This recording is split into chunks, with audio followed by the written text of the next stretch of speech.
Hi, welcome my channel. Emily gave her family everything, they betrayed her. But she didn't just walk away, she made them pay. Stay tuned. Emily's heart pounded with a mix of anticipation and trepidation as she pulled into the driveway of her childhood home. An imposing yet familiar structure nestled in the heart of Seattle's affluent Queen Anne neighborhood. The old house, with its ivy-clad walls and warm, inviting glow emanating from the windows, had always been a sanctuary of memories, birthday celebrations, summer barbecues, and the gentle hum of family gatherings that once promised comfort and security. Tonight, however, a subtle undercurrent of unease prickled at the edges of her thoughts. She had received the invitation to dinner with little explanation, only a terse message from her parents that promised a special announcement, and while a part of her hoped for a delightful evening of reunion and reminiscence, another nagging voice warned her that something was amiss.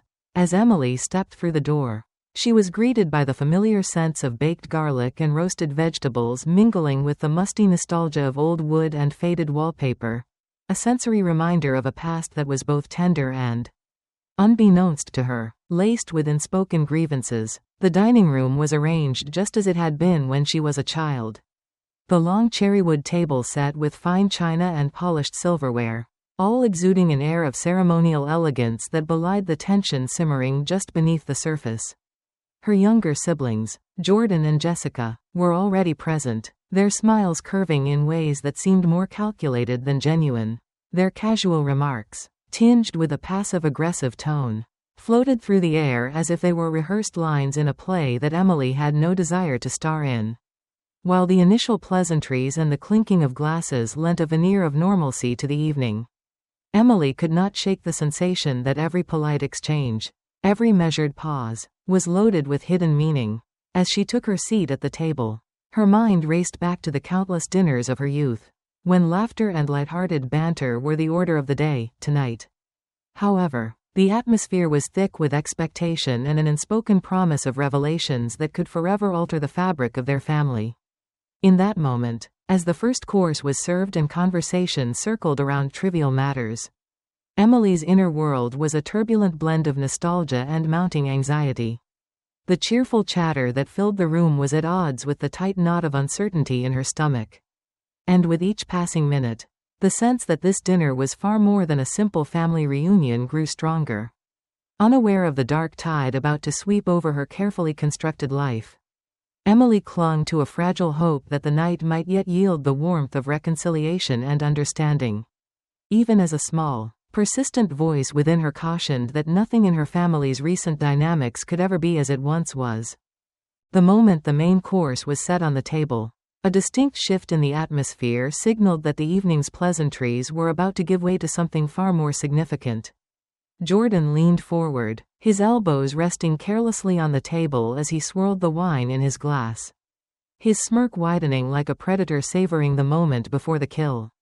"Just so we're clear," he began, his voice laced with smug amusement. "We wanted you to know now, so there's no confusion later. Everything goes to us." The words hung in the air like a slap across the face. Sharp and unexpected, Emily blinked, unsure if she had misheard him, her fork clinking softly against her plate as she set it down. A cold, creeping sensation curled in her stomach, the once inviting aroma of rosemary and garlic now suddenly nauseating.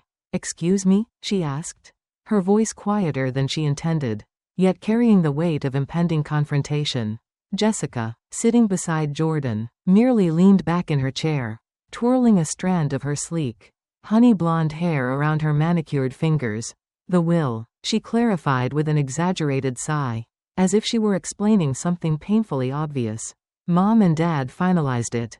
The house, the vacation home on Orcas Island, their savings, everything is going to us. They just wanted to tell you in person so you wouldn't find out the hard way." Emily turned to her parents, expecting disbelief to be mirrored in their faces.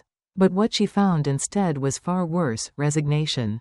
Her mother, Margaret, sighed dramatically, adjusting the napkin in her lap as if this were merely another routine conversation. "Emily," she said, in that same patronizing tone she had always used whenever Emily dared to challenge their decisions. "You have to understand, your father and I discussed this at length. And we just feel that Jordan and Jessica need more support. They haven't had the same financial stability you've had. And as parents, it's our responsibility to make sure they have a foundation." Her father, Henry, who had remained silent until now, shifted uncomfortably in his seat. His gaze fixed on the silverware rather than his daughter's face. "It's not about playing favorites," he added in a carefully measured tone, though the words rang hollow. "It's about fairness." Fairness. The word sent a fresh wave of anger surging through Emily's veins. Sharp and relentless. "Fairness?" she repeated, a bitter laugh escaping before she could stop it. Her grip on the edge of the table tightened as she fought to steady her voice. "For the past 6 years, I've been the one making sure this family stays afloat.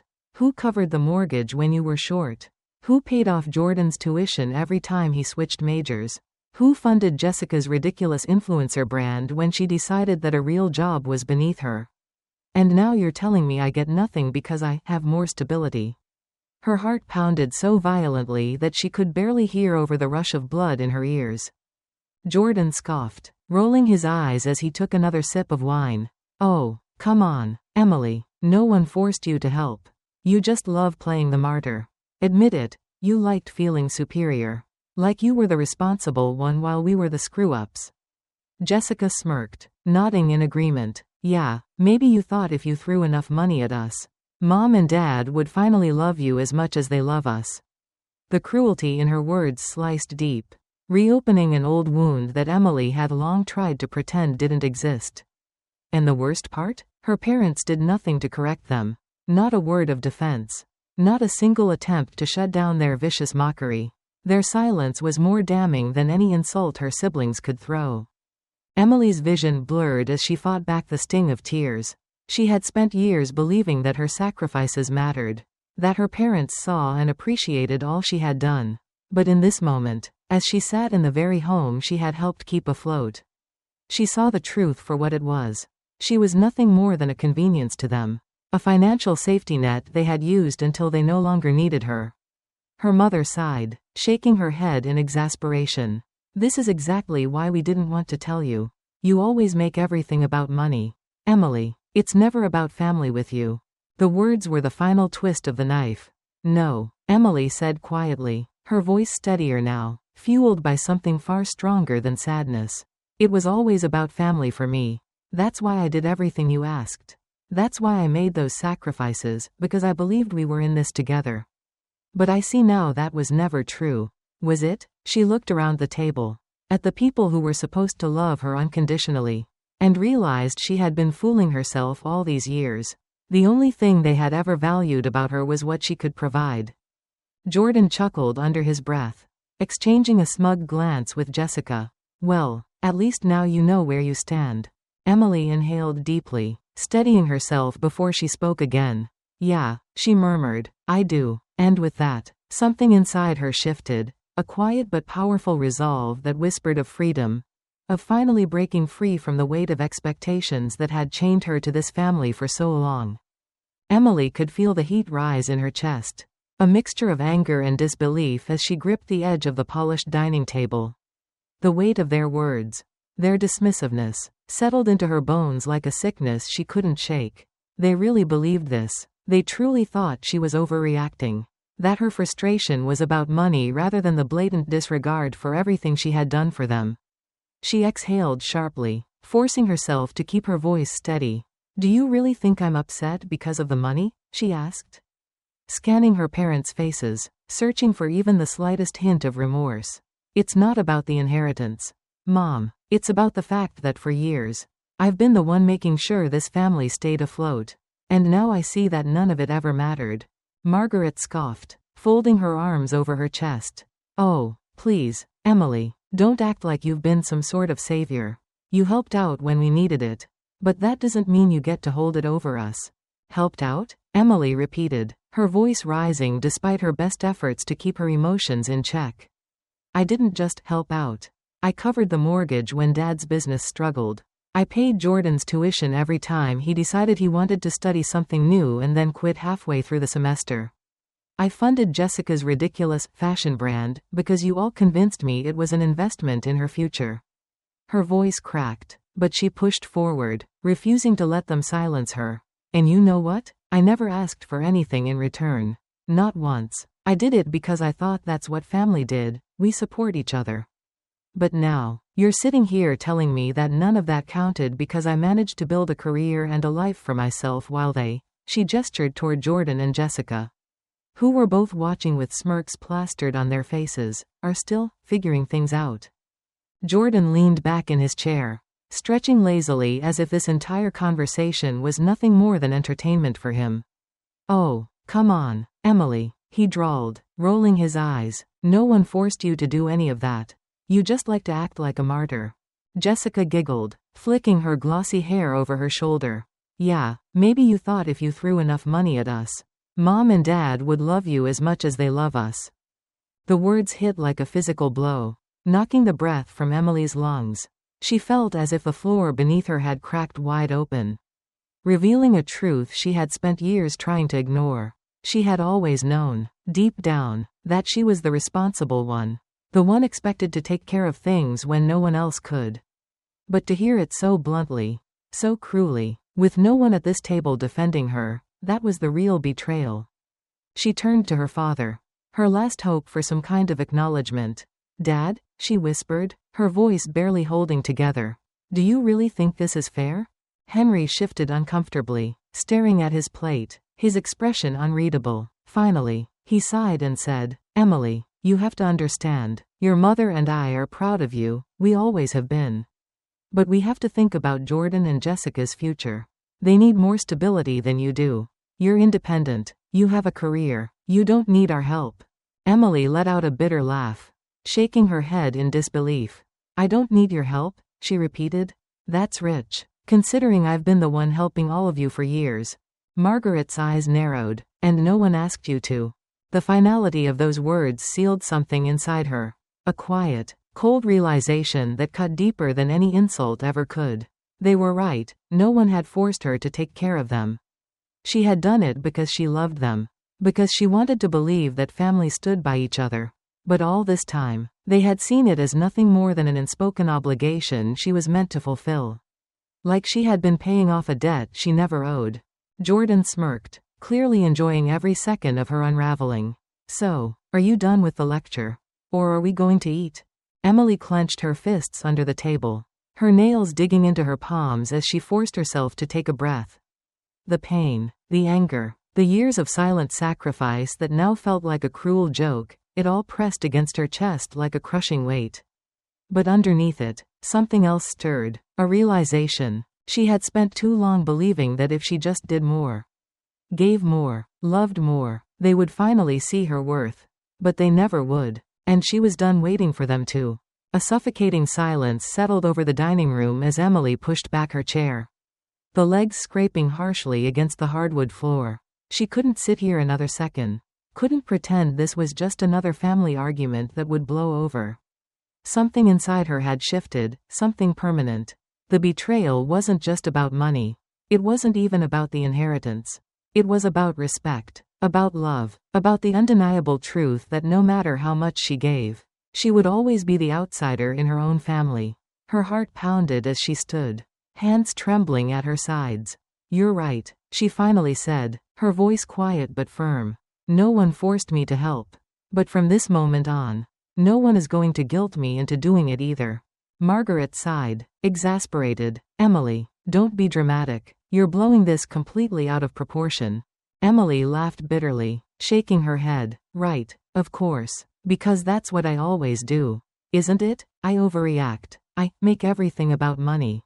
But the truth is, the only people at this table who have ever made it about money are the ones who expect me to keep paying for their lives. She turned to Jordan and Jessica, who sat smugly in their seats, clearly unbothered. You don't have to worry anymore. I won't be footing the bill for your bad decisions. Jordan shrugged. Your loss. Jessica smirked. You'll be back. You always come back. But this time was different. This time, she wasn't leaving in anger, waiting for an apology that would never come. This time, she was walking away for good. Without another word, she turned and strode out of the dining room, past the family portraits on the walls, photos where she had always been slightly out of focus. slightly out of place. The front door felt heavier as she pulled it open. Stepping onto the porch, the night air was cold, crisp against her skin, but it was nothing compared to the ice settling in her chest. Behind her, she could still hear her mother's voice calling her name, her father's sigh of disappointment. But for the first time, she didn't stop, she didn't turn back. As she walked toward her car, the weight that had been pressing on her shoulders for years finally began to lift. She climbed into the driver's seat, gripping the wheel as her hands trembled, not with fear, not with regret, but with something close to relief. By the time she reached her apartment in downtown Seattle, her body felt numb, her mind spinning with everything that had just happened.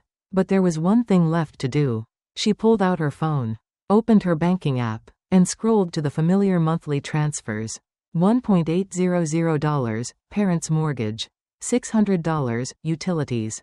Another $500 here. $400 there. Countless transactions labeled family help. Her finger hovered over the screen. Then, with a deep breath, she canceled every single one. The confirmations flashed across the screen. Final and irreversible. Emily exhaled, a quiet defiance bubbling through her chest.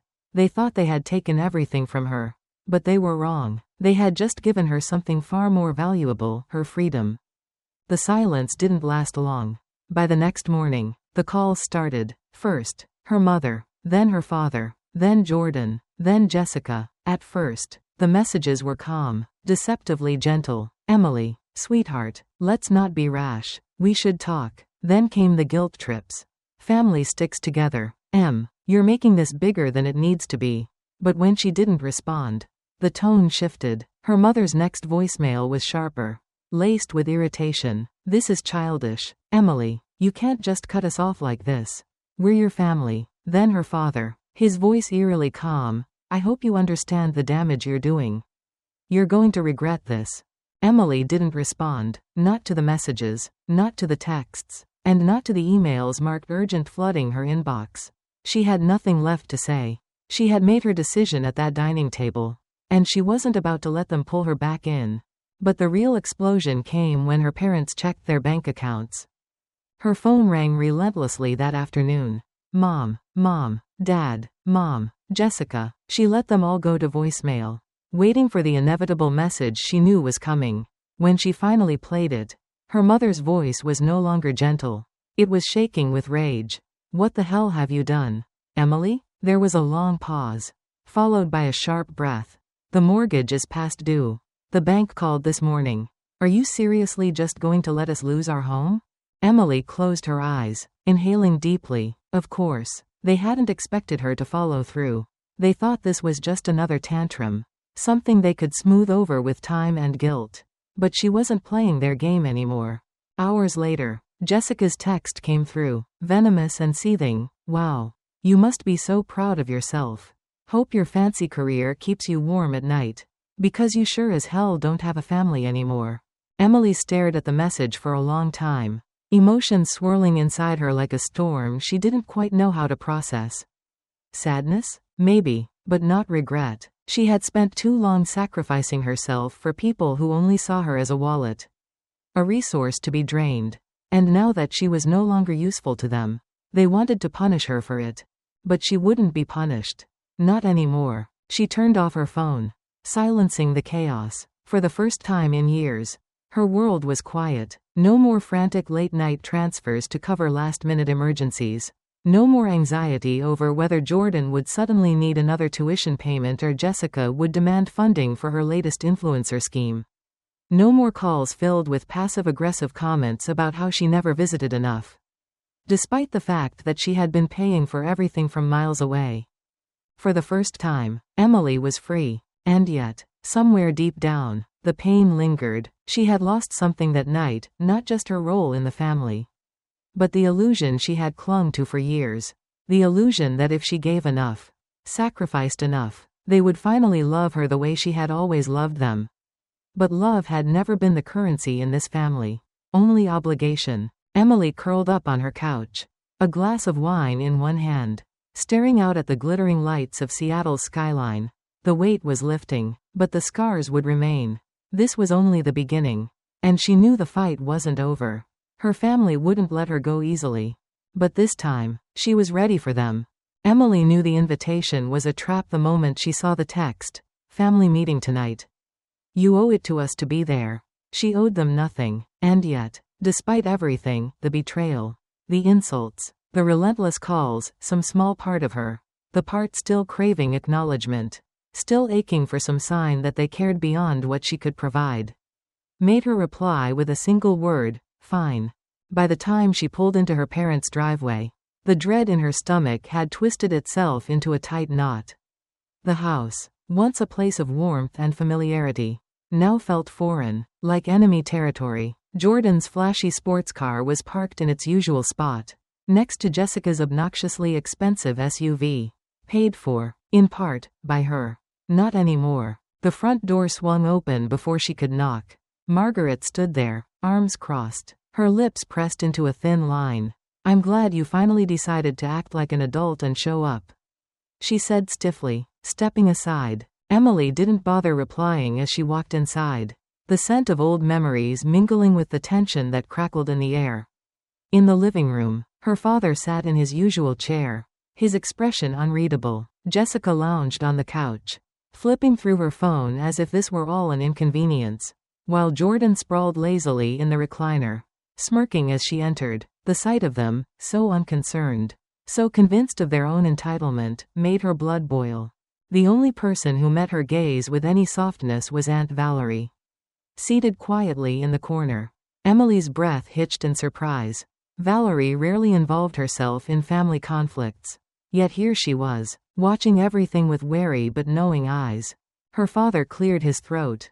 Emily, we called this meeting to clear the air, he began, his voice carrying the weight of authority he still believed he had over her. Your mother and I thought you'd see reason by now. Obviously, we were mistaken. Emily let out a short, humorless laugh. See reason? You mean go back to being your personal bank account? Margaret's jaw tightened. Stop making this about money. Emily, it's about family. You abandoned us over something petty. And frankly, we expected better from you. Something inside Emily snapped. She leaned forward, her voice low and sharp. No, what's petty is how you've spent years using me. What's petty is how I paid for everything, the mortgage, Jordan's tuition, Jessica's lifestyle, and you still have the audacity to act like I owe you more. What's petty is sitting me down at dinner just to tell me I'm not good enough to be part of this family's future. Jordan scoffed. God, you're exhausting. No one forced you to help. Emily, you just like playing the victim. Jessica rolled her eyes. Maybe if you weren't so obsessed with being the responsible one, you'd actually have a life instead of whining about how unfair everything is. Emily's hands clenched into fists. Her chest burned with a mix of anger and grief. But this time, she didn't let it consume her. This time, she wasn't here to beg them to see her worth. She exhaled slowly and stood. You're right, Jordan. No one forced me to help. And no one is going to force me to stay. Her father's voice turned cold. If you walk out now, Emily, don't expect to be welcome back. She froze at the doorway, her breath catching for just a second. A final test, a final manipulation, one last attempt to pull her back in. Then, she turned to face them, her voice steady, her decision unshakable. That's fine. I never felt welcome here anyway. And with that, she walked out, closing the door on them forever. For 3 weeks, Emily heard nothing from her family. Not a single call, not a single text. The silence was almost unsettling, like the calm before a storm. A part of her hoped that maybe, just maybe, they had finally accepted her decision. But deep down, she knew better. They weren't the type to let go quietly. That Friday night, she returned home from a business trip in San Francisco, exhausted but content. Work had been a welcome distraction, something she could throw herself into without the weight of her family's demands pulling her back. As she stepped out of the rideshare and walked toward her apartment, a strange sense of unease prickled at her spine. Something was wrong. Then she saw it. Her front door was completely sealed shut. Thick, hardened foam clogged every crack, expanding grotesquely around the frame, ensuring there was no way inside. Her stomach dropped. She rushed forward, pressing a hand to the hardened substance. It was dry and rock solid. This wasn't some random act of vandalism. This was personal. She knew immediately who had done it. Without wasting another second, she pulled out her phone and opened her security camera app. Her breath caught in her throat as she scrolled through the footage. There he was, Jordan. Baseball cap pulled low, hood up, a can of expanding foam in his gloved hands. He worked quickly, deliberately, laughing to himself as he sabotaged her door, ensuring she'd be locked out of her own home. Her fingers trembled as she saved the footage. This wasn't just pettiness. This was revenge. By the time the locksmith arrived, it was nearly midnight. He shook his head as he examined the damage. Someone really didn't want you getting inside, he muttered, chiseling away at the foam. This was done with intent.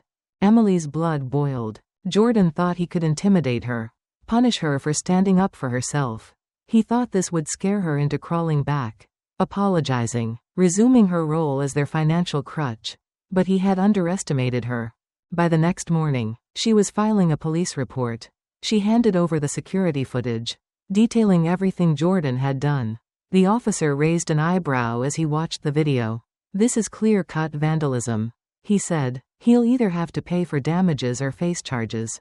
That afternoon, the backlash began. Her phone erupted with furious calls and texts from her parents. How could you do this to your own brother?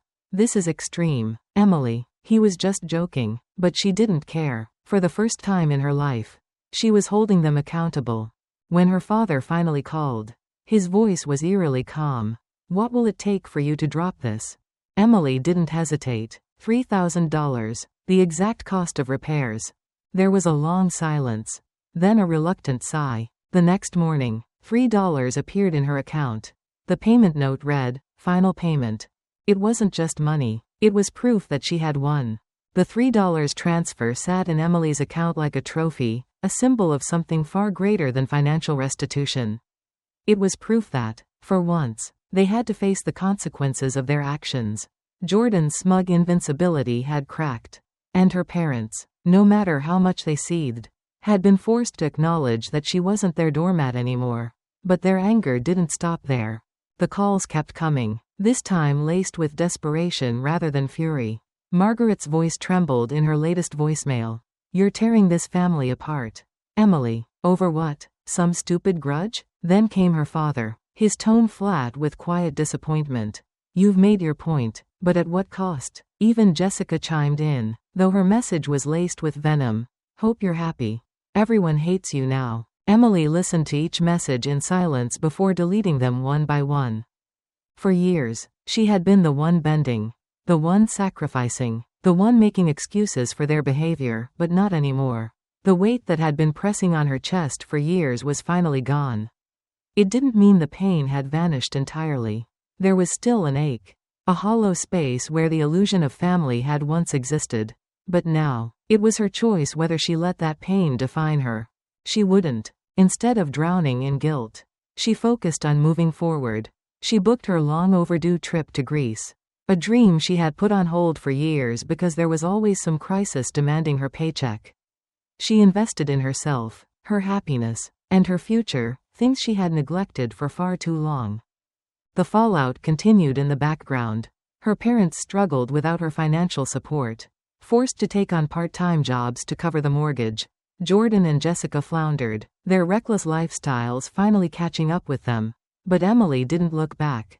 For the first time in her life, she was free, and no matter how much her family resented her for it, she had no regrets. The weeks stretched into months, and with each passing day, Emily felt lighter. There were no more frantic midnight transfers, no more gut-wrenching calls demanding her help, no more suffocating guilt twisting inside her. For the first time in her life, her money was hers, her time was hers, her choices were hers, and she was finally learning how to live for herself. She threw herself into work, not out of obligation, but because she loved it. A major project at her architecture firm led to a long-overdue promotion, securing her a salary that was no longer just comfortable, but luxurious. The kind of wealth she once spent on keeping her family afloat now gave her the freedom to explore the world she had put on hold for so long. She booked her trip to Greece, stepping off the plane in Athens with nothing but excitement in her chest, no worries about overdue bills, no texts demanding her return. as she stood on the white stone steps of Santorini, watching the golden sunset paint the sea in warm hues. She realized something profound. Happiness had always been within reach. She had just been too burdened to grasp it. Back home, the silence from her family was deafening, but it no longer haunted her. Occasionally, she'd hear whispers through Aunt Valerie, the only family member who had truly stood by her side. Her parents were struggling, taking on exhausting part-time jobs to keep their house, a responsibility they had never planned to shoulder themselves. Jordan had dropped out of school, again, burning through the last of their parents' savings. Jessica's influencer career had fizzled, her glamorous lifestyle crumbling under the weight of reality. They had expected Emily to come crawling back, apologizing, begging for reconciliation, but she never did. One crisp autumn evening, Aunt Valerie showed up at Emily's door, 2 cups of coffee in hand.